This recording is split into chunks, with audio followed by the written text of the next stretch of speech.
Depuis le début des combats entre les deux principales factions militaires du Soudan le 15 avril, la capitale Khartoum, qui était autrefois un centre industriel et un grenier à nourriture pour près de 12 millions d'habitants, a été le principal champ de bataille du conflit.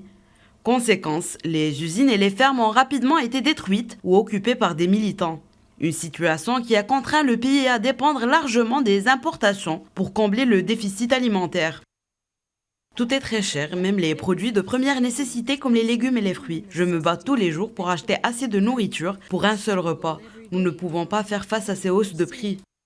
La crise de la faim au Soudan menace alors que le conflit se poursuit et que l'inflation grimpe en flèche. La moitié de la population du pays a du mal à se nourrir cette année et survit grâce à une alimentation limitée. Les propriétaires de magasins locaux ont à leur tour déclaré que la hausse des taux de change rendait difficile le réapprovisionnement de leurs stocks dans le contexte de la pénurie alimentaire.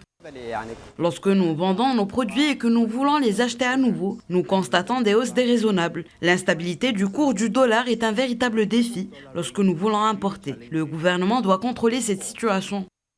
Le Programme alimentaire mondial des Nations Unies a averti que des dizaines de millions de personnes sur le continent africain sont touchées par l'insécurité alimentaire. L'Éthiopie, la Somalie, le Sud-Soudan et le Soudan figurent parmi les cas les plus préoccupants.